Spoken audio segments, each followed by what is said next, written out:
True Crime South Africa, die Afrikaanse weergawe. 'n Oorspronklike jackpot-potgooi gebaseer op Nicole Engelbrecht se gewilde True Crime South Africa reeks.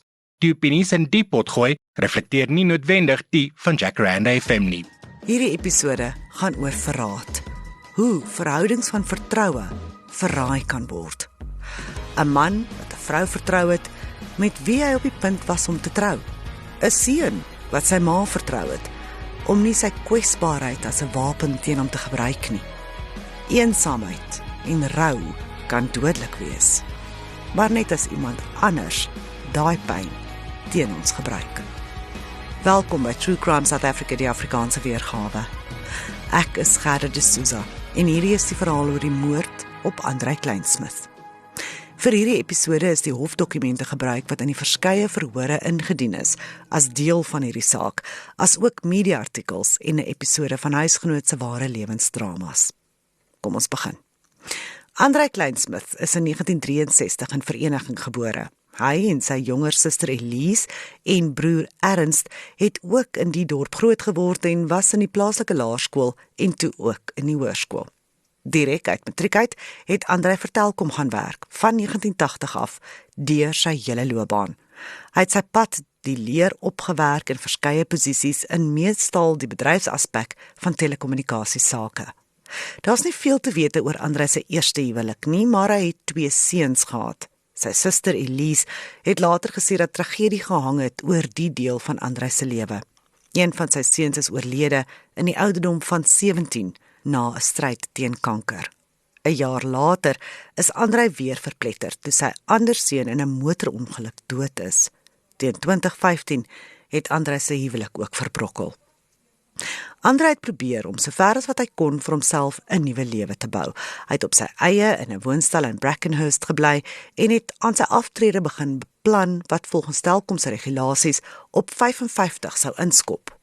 Andrei het groot planne gehad vir sy aftrede. Hy het gespaar met die hoop dat hy by die kus sou kon aftree, golf speel en rugby kyk, 2 van die groot liefdes in sy lewe. Dit was by die werk wat Andrei 'n vrou ontmoet het wat aanvanklik net 'n vriendin was, maar wel later iemand met wie hy 'n verhouding begin het. Jacoba Johanna Henning. Sy noemnaam was Hanna en sy was dieselfde ouderdom as Andrei. Sy het ook op daai stadium al jare lank vir Telkom gewerk. Maar dis nie al wat hulle in gemeen gehad het nie. Hanna het ook tragedie in haar lewe moes oorkom. 'n Paar jaar van tevore is haar jong dogter dood tydens 'n huisbrand. Haar seun, Johan, het oorleef met erge brandwonde en hy het maande in die hospitaal spandeer. Hy het brandwondletsels reg oor sy lyf gehad. In sy tienerjare en vroeë 20's het Johan 'n verslawing aan verbode middels ontwikkel en ten spyte van die aantal kere wat hy vir rehabilitasie gegaan het, het dit gelyk of hy nie die dwelmafhanklikheid kon afskud nie. Sy dwelmverslawing het ook met misdaad gepaard gegaan en teen sy middel-20er jare het Johan 'n aansienlike kriminele rekord gehad. Tussen het sy ma, Hanna, na die dood van sy suster ook 'n alkoholverslawing ontwikkel. Dit is vererger deur die stres van haar seun se dwelmafhanklikheid en die probleme met die gereg. Teen die tyd wat Hanna vir ander ontmoet het, het dit egter voorgekom of sy haar drankprobleem onder beheer gehad het. Sy het nog erg gerook en volgens haar eie erkenning was sy ook verslaaf aan Coca-Cola. Dit sal later meer sin maak. Net soos in Andrei se geval, het Hanna se huwelik ook nie die tragedies en die probleme kon oorkom nie en sy en haar man het in 2015 geskei. Andrei en Hanna het hulle verhouding amptelik in Mei 2016 aan die wêreld bekend gemaak, 'n maand nadat hulle albei by Telkom afgetree het. Daar's 'n foto op sy aftreepartytjie waar Andrei glimlaggend met sy pensionariskaart in sy hand sit. Al was hulle verhouding nou nie openbaar bekend, wil dit voorkom of Andrei aan die begin dinge stadig wou vat. Hy was baie naby aan sy suster Elise en hulle het mekaar byna elke naweek gesien, maar Elise en haar seuns het Hanna vir die eerste keer ontmoet nadat sy en Andrei vir byna 'n jaar al uitgegaan het. Dit was tydens 'n familieverjaarsdagpartytjie in Februarie 2017 wat Elise vir die eerste keer haar oë op Hanna geslaan het. Sy en haar seun het albei gesê dat Hanna baie vriendelik was, miskien te vriendelik, maar het gevoel dat sy nie die regte lewensmaat was vir Andrei nie. Hanna het ook nie lekker ingepas by die res van die familie nie. Maar almal was net bly dat Andrei uiteindelik weer iemand in sy lewe gehad het en het gehoop dat hierdie verhouding met Hanna die begin sou wees van 'n nuwe en gelukkiger deel van sy lewe. Dit sou ongelukkig nie die geval wees nie. Andrei en Hanna het teen die einde van 2017 verloof geraak en sy het in sy woonstel ingetrek. Andrei het aanvanklik uit sy pad uitgegaan om Hanna se seun Johan beter te leer ken en Johan het selfs vir 'n rukkie by hulle ingetrek. Maar toe is daar die aand wat Andrei se suster Elise daar was vir 'n partytjie en Johan is op heterdaad betrap waar hy 'n paar goed in die woonstel gesteel het. Andrei was woedend, skop Johan uit en sê hy wil hom nooit weer sien nie en hy is ook nie meer welkom in sy huis nie. Dit was die eerste en enigste keer wat Elise Johan ontmoet het. Sy het na die tyd gesê sy los gewoonlik sommer haar handsak in die kombuis wanneer sy daar kuier, maar daai aand het sy 'n ongemaklike gevoel gekry van Johan, so ongemaklik dat sy haar handsak in haar motor gaan toesluit het. Die volgende keer wat Elise vir Johan sou sien, was in die hof. Andrei en Hanna se verhouding het byna ineengestort nadat Johan uit die woonstel uit verban is, maar dit het gelyk asof Hanna besluit het om by Andrei te bly en haar verhouding met haar seun apart te hou van die verhouding met haar verloofde. Sy het miskien gehoop dat Andrei mettertyd van plan sou verander, of moontlik dat Andrei meer waardevol was op 'n ander manier, en sy was nie van plan om 'n klip in daai bos te gooi nie. Nie toe al nie. Want soos wat 2017 oorgeloop het in 2018, het Andrei vir Hanna die hoofbegunstigde van sy lewensversekering gemaak. In die eerste week van April 2018 gaan eet Hanna en Johan uit om sy verjaarsdag te vier. Andrei gaan nie saam nie, want hy het gehou by sy besluit dat Johan nie deel is van sy lewe nie. Daai aand ontmoet Hanna Johan se meisie, Trisha Wolfhard, en hulle begin 'n gesprek oor goed wat die volgende paar weke sou gebeur. Om 7:30 die aand van 14 April 2018 kry Elise van Heerden 'n oproep van haar toekomstige skoonsis Hanna. Sy is bekommerd oor Andrei. Hanna vertel dat Andrei 10:00 daai oggend by die huis uit is om te gaan golf speel en het gesê hy beplan om teen 6:00 die aand terug te wees. Maar nou is dit al meer as 'n uur later en hy beantwoord nie haar oproepe nie. Elise sê van Hanna om in die woonstel te bly, sy is op pad. Andrei was 'n betroubare man. Hy was spontaan, maar nie roekeloos nie en hy sou nooit dat sy familie of geliefdes oor hom bekommerd hoef te wees nie. Elise bel hom ook, en toe hy nie antwoord nie, moes sy haarself keer om nie die ergste te dink nie. Elise bel haar seun, vertel hom wat aan die gang was en dat sy op pad was na Andrei se woonstel. Toe Elise daai aand by die woonstel instap, ruik sy onmiddellik die reuk van chemikalieë wat in die lug hang. Sy het later gesê dit het geruik soos 'n hospitaal. Hanna verduidelik dat sy die dag spandeer het om die woonstel skoon te maak terwyl Andrei weg was. Dit was 'n oomblik wat Elise vinnig van aanbeweeg het, maar dit het in haar onderbewussyn gebly. Vir die volgende paar uur soek Elise en later ook haar seun tevergeefs na Andrei. Hulle bel almal wat hom geken het, al sy golfvriende. Niemand het hom gesien nie en sê dit maak nie sin dat hy op die laaste nippertjie sou besluit om te gaan golf speel nie. Hulle golfklub was 'n besige een en hulle moes lank voor die tyd hulle rondes golf bespreek. Dit het ook nie sin gemaak dat Andrei nie sou sê saam met wie hy sou gaan golf speel het nie. Toe begin Elise die hospitale bel, terwyl sy vertel hoe Hanna gesê het sy gaan nou maar slaap. Elise en haar seun het die hele nag lank na Andrei gesoek. Soos wat die son die volgende oggend opgekom het, besluit die twee van hulle om golfklub toe te ry en te gaan vra of enige iemand Andrei gesien het. En as dit nie werk nie, sou hulle polisie toe gaan. Elise sê sy moes Hanna gaan wakker maak en haar aanmoedig om saam met hulle golfklub toe te gaan om vir Andrei te gaan soek. Personeel by die klub het Andrei goed geken. Hy het gereeld daar golf gespeel en almal het bevestig dat hy definitief nie die vorige dag daar was nie.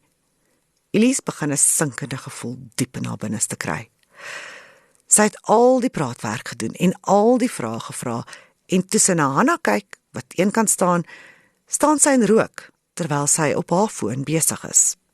Elise lig Hanna in, dis tyd dat hulle polisie toe gaan. Hulle ry terug woonstel toe, met die hoop dat Andrei miskien intussen teruggegaan het huis toe. As hy nie daar is nie, bel hulle die polisie.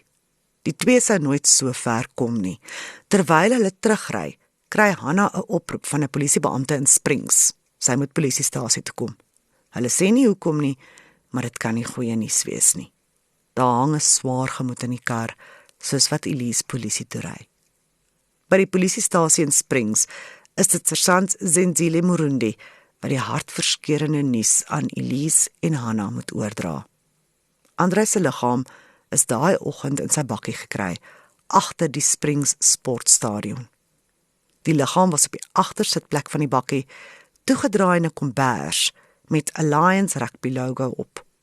Daar was ook plastiek om die kombers. Sy beursie en sy bakkie se sleutels is op sy bors gesit. Hy het beserings aan sy kop gehad, 'n kombinasie van skerp en stomp voorwerpe. Hy is op sy kop geslaan met iets baie swaars en al sy tande is uitgeslaan. Maar hy kon nog daai beserings oorleef. Dit was die steekwonde in Andrei se nek wat tot sy dood gelei het. Andrei het 7 diep steekwonde gehad aan beide die regter en linkerkant van sy nek. Die lem het hom ook in sy gesig gesny. Elise stort ineen toe sy hoor van haar geliefde broer se dood en dat hy so grie vermoor is. Maar Hannah se reaksie verras sergeant Murundi. Sy sou later sê, toe Hannah ingelig is van Andrei se dood, het sy net een keer gehuil. Daar's natuurlik geen korrekte manier om te reageer wanneer iemand die nuus kry nie, maar die sergeant het opgemerk dat Hannah baie kalm en verwyderd was, selfs toe sy haar aanvanklike verklaring afgelê het, asof sy nie pas ingelig is dat die man met wie sy haar lewe sou wou spandeer, dood aangetref is nie. Dit kon natuurlik skok wees, of iets heeltemal anders. In haar verklaring vertel Hannah presies wat sy vir Elise gesê het. Andrei het daai oggend 'n boodskap gekry en vir haar gesê hy sou gaan golf speel, maar nie met wie nie. Hy is so 10 uur by die woonstel uit en dit was die laaste keer wat sy hom gesien het. Toe Elise haar verklaring aflê, is sy foto's van Andrei se liggaam gewys. Dit was egter grootliks net van sy liggaam en sy klere. Die beampte vermoed iets eienaardigs is aan die gang. Hannah het gesê Andrei het sy golfklere aangehad toe hy by die woonstel uit is, maar toe sy liggaam gekry is, het dit nie soos golfklere gelyk nie en sy skoene was weg. Elise bevestig die vermoedens. So deur die trane deur sê sy vir die polisie dat die kortbroek en die ou T-hemp waarmee hy gekry is, ou klere was waarin hy altyd geslaap het. Elise het dit geweet, omdat sy nie lank van tevore nie saam met haar broer op vakansie was en hy het in daai presiese kortbroek en T-hemp geslaap. Dit was definitief nie sy golfklere nie. Nog 'n rooi vlag, sy vermiste skoene. As hy plakkies aangehad het, kon dit sekerlik in die stryery verlore geraak het, maar hoekom sou hy plakkies gedra het as hy op pad was golfbaan toe? En as hy sy golfskoene aangehad het, waar is die sokkies dan? Elise en Hannah is terug na Andrei se woonstel toe, nadat hulle verklaringe afgelê het. Daar aangekom, sien Elise iets raak, wat sy nie van tevore opgemerk het nie. Die blok messe is nie op dieselfde plek in die kombuis waar dit altyd gestaan het nie, en 2 messe is weg. Elise bly in die woonstel, vanwaar sy die oproepe maak, waarmee sy die hartseer nuus van sy moord moet deel met al Andrei se vriende. Maar sy begin vinnig voel dat Hannah haar nie daar wil hê nie. Elise het nooit weer daarna baie tyd in Hannah se teenwoordigheid deurgebring nie. 'n Volgepakte NG Kerk in Alberton het Andrei se begrafnisdiens bygewoon en die vlag by die golfklub het vir 'n maand na sy moord halfmas gehang. Sy voormalige kollegas, golfvriende en familie was almal in diepe rou gedompel. Niemand kon verstaan hoekom enige iemand Andrei op so 'n manier sou wou vermoor nie.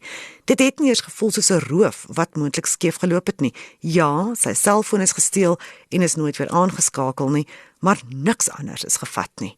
Sy beursie het nog al sy kaarte ingehaat en sy liggaam is in sy eie bakkie gekry, waaraan daar nie gevat is nie. In die maande na sy dood het Elise bly hoop dat die polisie haar broer se moordenaar sou kry. Maar dit het gelyk asof hulle nie baie leidrade gehad het om hulle in 'n sekere rigting in te kon stuur nie. Hannah het in Andrei se woonstel aangebly en haar seun Johan het by haar ingetrek. 'n Deel van Andrei se lewensversekering het aan haar uitbetaal, maar die maatskappy het daarop aangedring dat sy moord eers ten volle ondersoek moes word voor die balans aan haar oorbetaal sou word. Net meer as 6 maande na sy moord, op 18 Maart 2018, stap 'n jong man by die polisiestasie in Springs in en vra om met die ondersoekende beampte te praat oor Andrei Kleinsmid se moord. En net daar verander alles. William van die Kerk was in sy vroeë 20's en op die dwelmtoneel sedert hy 'n tiener was. Sy verslawing het hom na donker plekke gelei, maar niks was so angswekkend soos die oomblik wat hy beleef het, die dag voor hy by die polisiestasie ingestap het nie.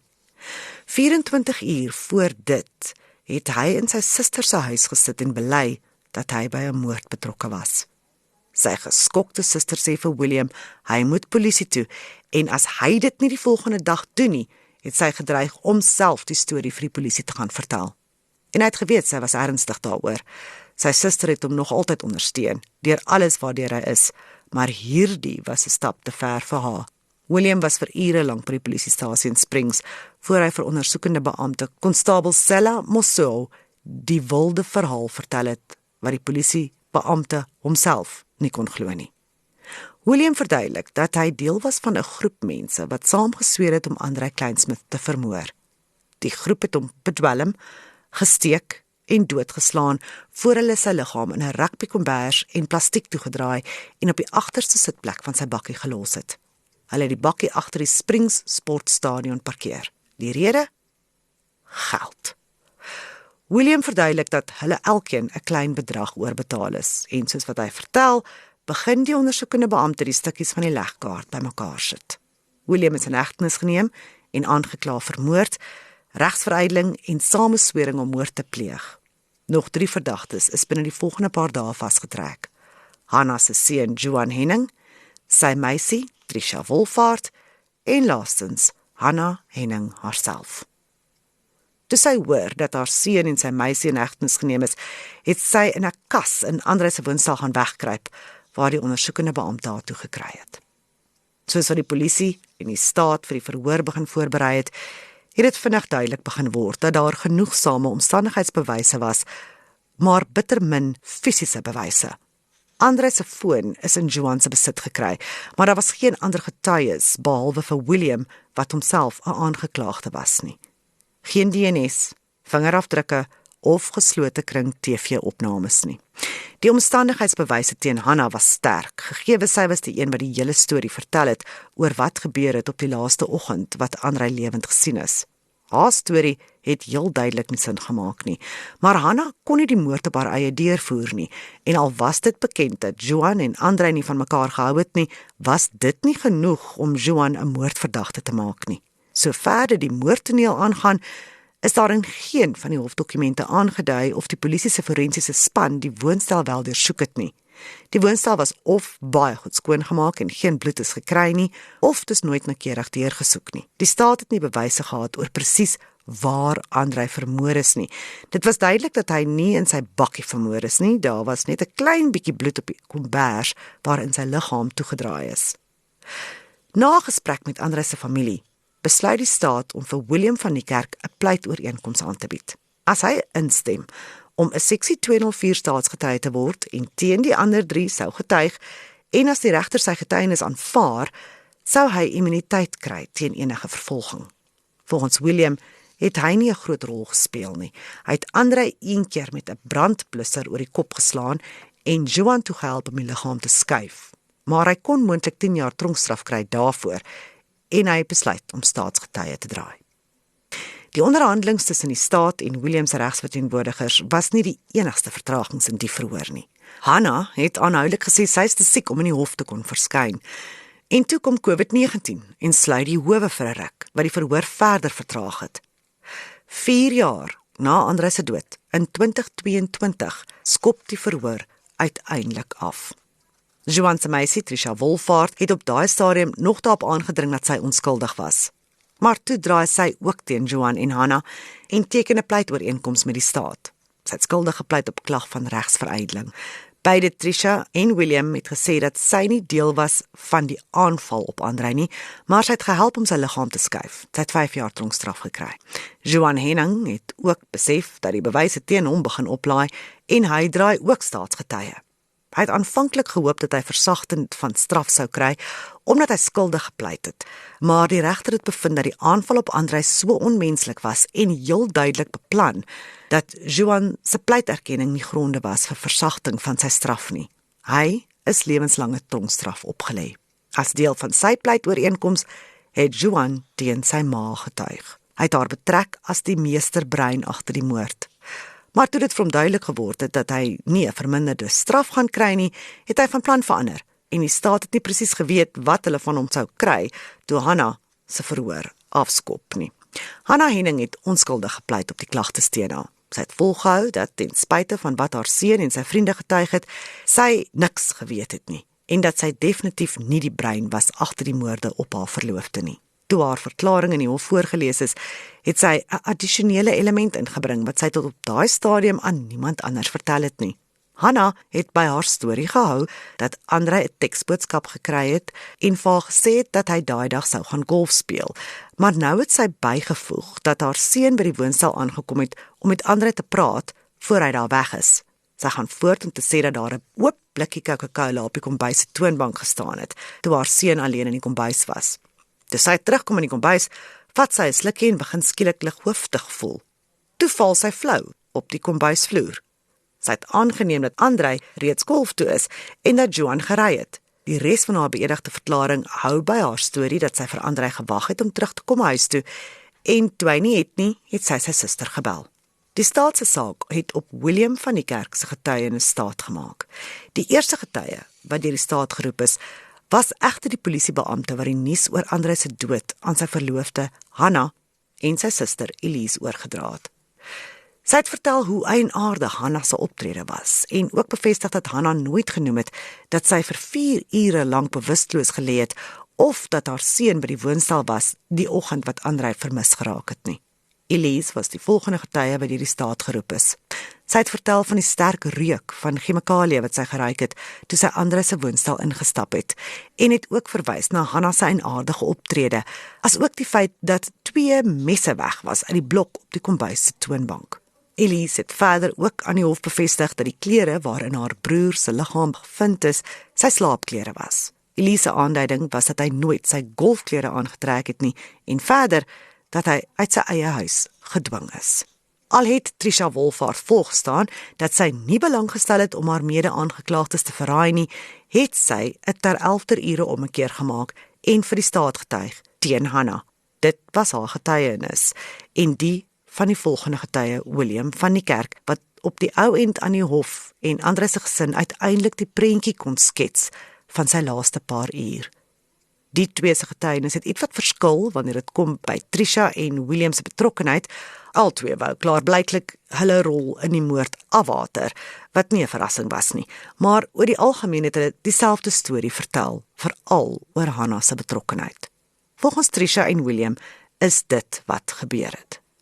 William het in die dae voor Andrei se moord die foonoproepe gesien en hoor waar tydens Juan en sy ma die plan beraam het om Andrei te vermoor.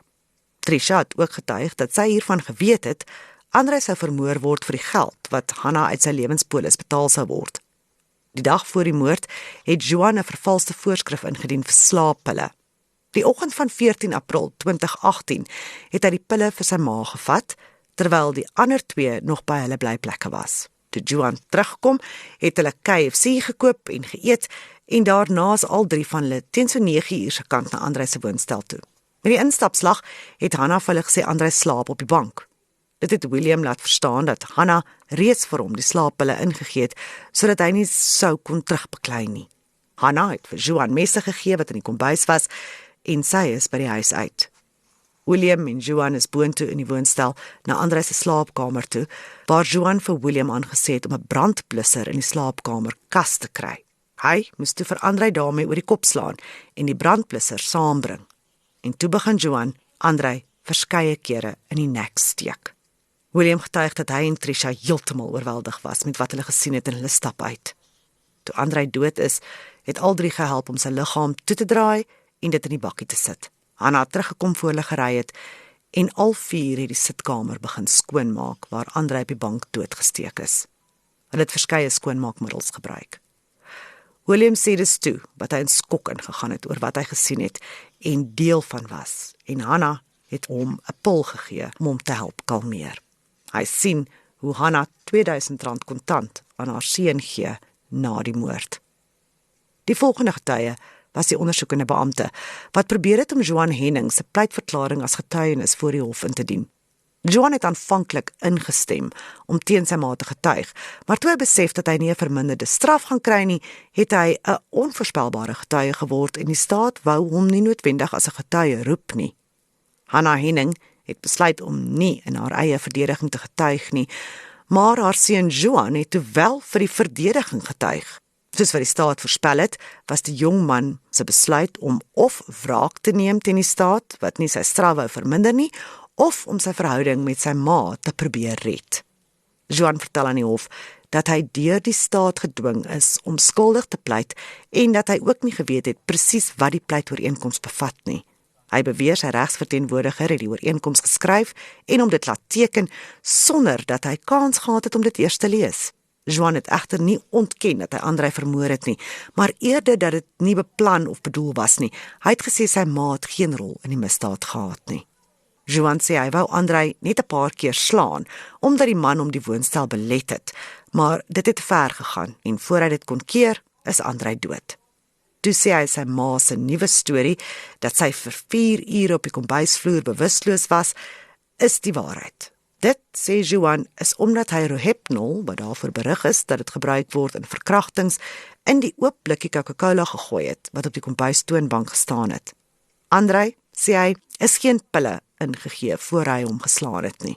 Johan voeg by dat Trisha en William gelieg het oor sy ma se betrokkenheid. Daar's nêrens genoem dat Andrei se bloed getoets is vir enige slaappille of dwelms nie, maar die feit dat hy in sy pyjamas was en daar nooit enige sprake was van verdedigingswonde nie, is 'n vraag wat in die lug hang. Andrei se neef het aan die hof verduidelik dat hy 'n groot man was wat sou terugslaan as hy wakker geword het. Hy was dalk ouer as sy aanvallers, maar hy was fiks. Na Johan se hoofgetuienis en nadat hy deur die staat onder erge kruisondervraging geneem is, het die staat gerus. Maar toe, tydens die volgende hofsessie, heropen die staat weer sy saak, omdat Hannah besluit het, sy wil tog wel in haar eie verdediging getuig. Volgens die wet, moet 'n aangeklaagde wat in hulle eie saak wil getuig, heel eers geroep word. Dit is sodat hulle nie die getuienis kan aanpas by wat ander getuies reeds aan die hof gesê het nie. Maar in die geval het die regter toe wel ingestem dat Hannah kon getuig. Sy het dieselfde storie in haar hoofgetuienis herhaal as wat in haar pleitooreenkoms geskryf is. Maar onder kruisondervraging moes sy 'n paar belangrike vrae beantwoord. Die eerste was, hoekom sy gewag het tot die begin van die verhoor, voor sy die storie vertel het dat sy vir 4 ure lank op die kombuisvloer bewusteloos gelê het.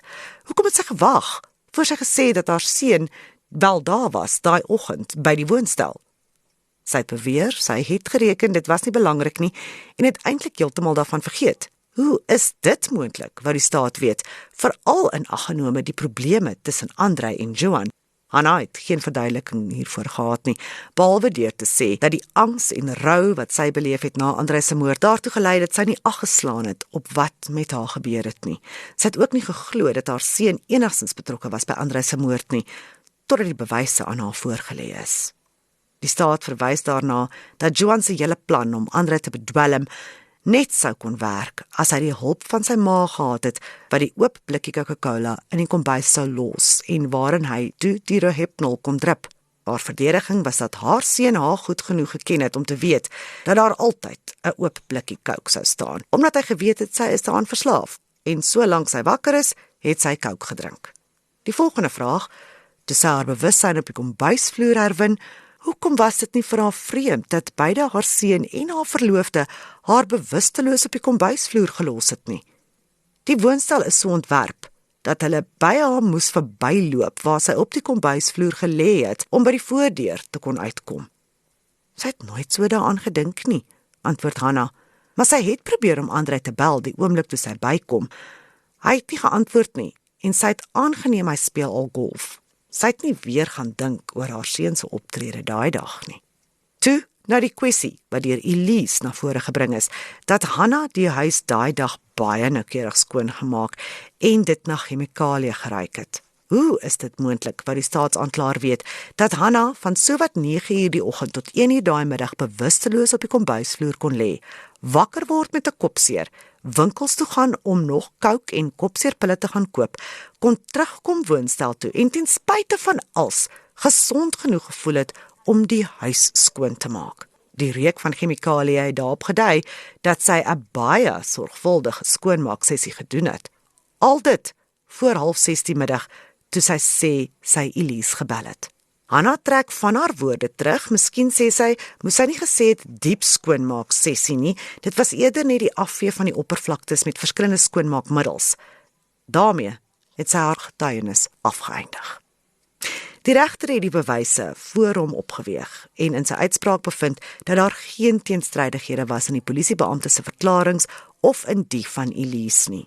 Sover dit Trisha en William se getuienis aangegaan het die regter toegegee dat dit belangrik was om versigtig te werk te gaan met getuienis van mede-aangeklaagdes, omdat hulle altyd hulle eie agendas gehad het, ten spyte van hulle bedoelings om die waarheid te vertel.